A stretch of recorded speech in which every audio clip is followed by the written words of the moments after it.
Okay, itong problem number 4 naman 'to, karagdagan lang 'no, pareho lang naman 'to sa ating mga sinosolve kanina na una. Okay, at if we can read the problem 'no, we have already a given for intersection which is 7. Okay, so kapag ganito namang case ng problem, ay madali nating masagutan because we have already the intersection.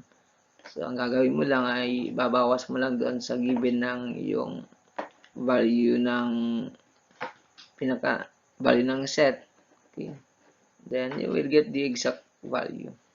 Okay. For example, 25 minus 7 equals 18. And then, the other set for the English subject, 17 minus 7. So, you will get the exact value also for English subject, which is 10. Okay. Then, after that, summing up, you are going to add the three values. So you will get the total of 35. Then after that, subtract para makuha yung pinaka total ng universal value. So 40 minus 35. Okay. Then you will get the difference which is 5. So yan yung mga yan yung value, no? Yan yung value na hindi kasama sa two sets na to. Okay. So, yan po ang sagot din sa ating problem. Madali lang pag may kasama ng intersection. Okay. So, next problem tayo. Dito sa problem number 5, ang pagkakaiba lang dito ay we are using already the three sets. Okay. So, kanina kasi mga elements lang, ngayon ay values na ating pinag-usapan. Pero, hindi naman ito masyadong mahirap kasi nakalagay na ang given natin dito. All you have to do just refer to the question, then hanapin mo yung yung sagot mismo, no? Yung dun sa tinatanong. For example, number 1, you are asked about to find the value for math and biology or English subject only. So, remember the word biology. Okay? So, ayun. Tandaan mo lang yan, yung math, biology, and English subject. But, remember the word only. So, for math, ayan. We have 32. For biology, we have 15. And English subject, we have 20. And then, for number 2 question, we have math and biology. Kung saan sila nagtagpo, we have 6. And then, for biology and English subject, we have 3. And then, for math and English only, we have 7. And then, for the 3 subjects, we have 5. Yan. Ganun lang po ang paghahanap ng mga values. Okay? Kahit pa yan ay 3 sets na po ang involved. So, for the total number for all subjects, okay, so ang gagawin mo lang, i-add mo lang lahat ng iyan. So, for math, we have 32 plus 6 equals 38 plus 5 equals 43 plus 7 equals 50. So, check natin. Baka may mali ako. So, we have 32, 38, 43, 50. And then, for biology, we have 15. And then, we have also 14 equals 29. And then, for English subject, we have 20. And then, we have 10. That is 35. So, another review. So, 20, 10. Okay, that's right, 35. So, for that, we have 50, 29 plus 35 we have. So, yan, 79 plus 35, medyo, mas maganda unahin yung buo. 50 plus 35, 85 plus 29, so 114. So, 9 plus 5 plus 14 plus 85 2 equals 100 and plus 5 45. That is 114. That is the total number of students. Yan, nakasama dyan sa tatlong subjects. Okay, so that's it. Next problem natin. In this problem naman,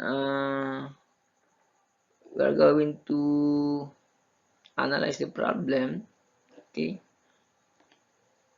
and then find the different given. So we don't have any values here in this problem, but what we have is the different objects or elements, no?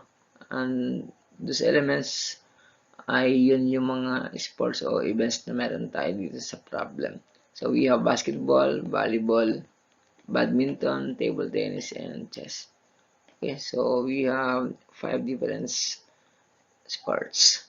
So in the question we have how to illustrate the problem using a Venn diagram, and then what sports that all students did not like to play. So yun. Okay, then let us proceed to the next slide to illustrate the Venn diagram. So, ayun. So, tama. So, we have 5 sports or events. So, ang table tennis yung nasa labas. Dahil yan ay hindi kasama doon sa games ng boys and girls. Okay.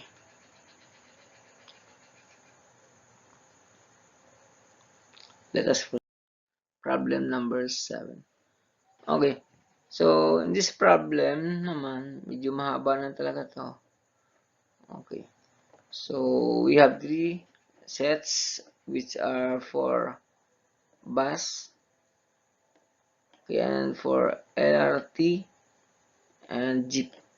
Then both bus and LRT and both bus and jeep and both LRT and jeep. So, ayan ang dapat nating unawain agad. Then also the value itself. So, we have total of 120. Okay. So, 68, 78, 40, 20, 19, and 15. So, unang pupuntan agad, no? Sabi ko ay yung dapat malaman nyo yung intersection. So, ito agad ang pupuntahan nyo. Okay? So, intersection, 15 ang nakita natin doon. So, susulat mo agad yun kapag given naman, no? At sunod, pupunta mo yung dalawahan. Ito yung dalawahan.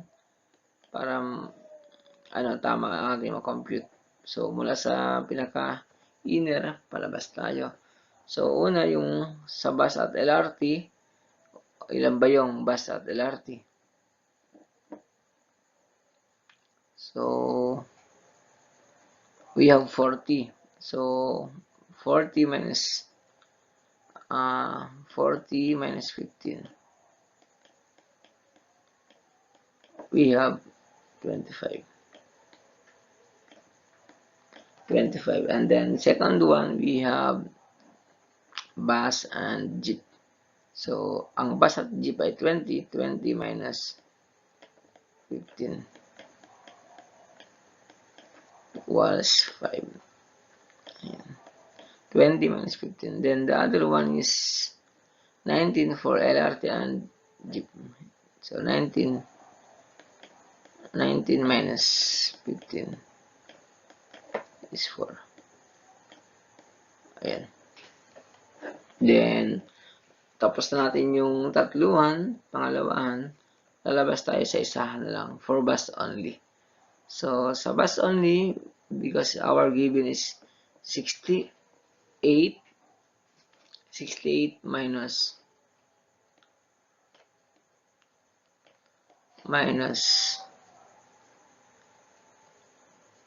babawas natin lahat to. 68 minus 5, 15, 20. So, that is 20, 45. 25, 40, 45.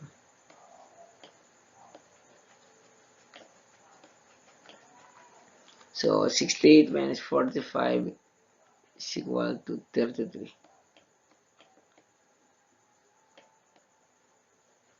And then for LRT, we have, ilan bang LRT natin? 78. 78 for LRT. Okay. 78 minus, then pagsamahin natin ito, 40, 44. So equals 34.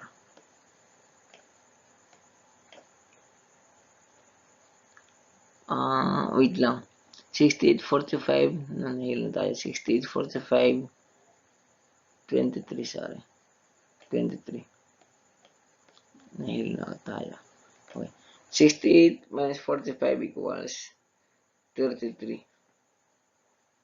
Okay. Then dito, 78 minus 44 equals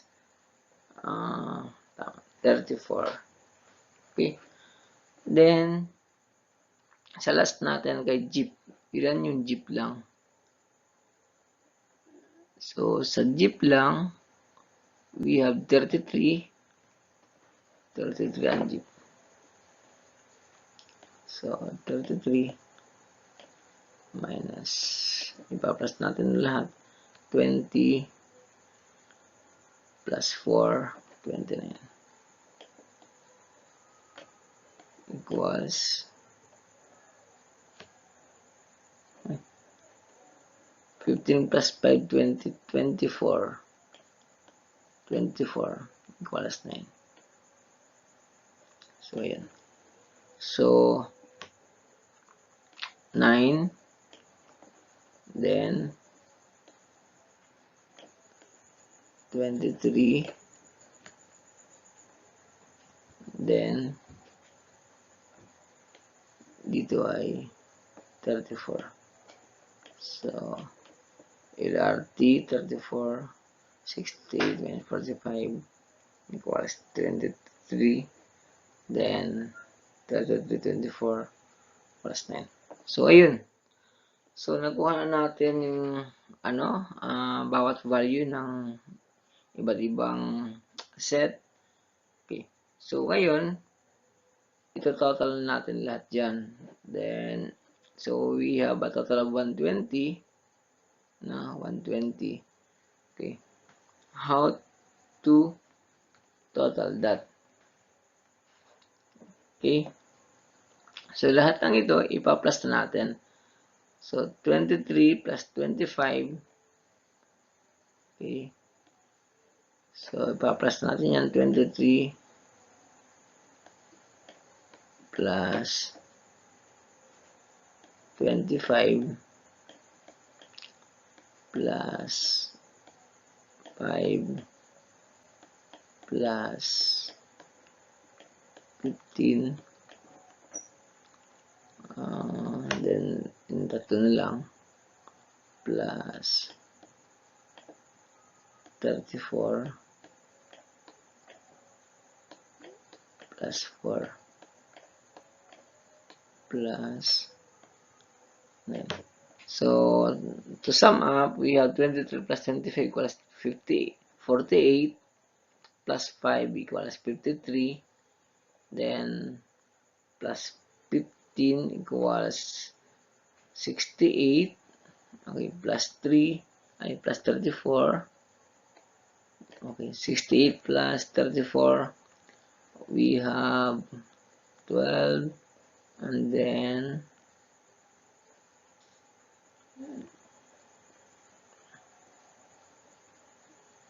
carry 1 lang. So, 68 plus 34 plus 2 carry 1, 102. And then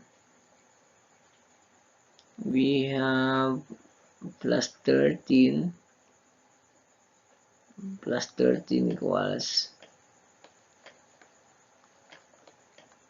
Okay, so 115. So, meron tayong 115. So, 115 lang ang ating total. So, that's why 120 ang ating universal set. So, yung ating gagawin, so, 120 minus 115. Okay? So, meron tayong 5 na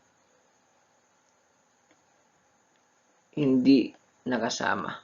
It means that yung 5 ay sa tanong doon, how many did not ride on any of the 3 modes of transportation? So, yun. Yun yung ating sagot doon. 5. Yung hindi sumakay doon sa tatlong sasakyan. Okay. So, ayun. Yan po yung ating problem. So, ayun. Sana makatulong to sa lesson nyo. At pwedeng panoorin to balik-balikan. Kung hindi pa rin naunawaan yung lesson sa inyong bahay. Okay. Panoorin nyo lang to. So, at dyan na nagtatapos ang ating paliwanag sa ating lesson about the problems involving sets using Venn diagram. Okay? So, maraming salamat po. At magandang araw muli. So, sa problem naman dito, problem number 8, ano lang ito, no? Karagdagan na lang na pagsagot. Okay, so, nasa inyo na lang kung sasagutan kasi nasabi ko naman dun sa mga natin, kinompute natin o solve na problem. Okay? Dagdagin na lang ito. Okay, so, next. Ayan. Tapos na ating lesson. Ano lang ito, no? Feedback na lang sa ating mga naaral. Ano? Okay, so, pakisagot na lang sa inyong sarili. Ayan. Tapos na po ang ating lesson at magkita ulit tayo sa susunod. Ayan. Maraming salamat po.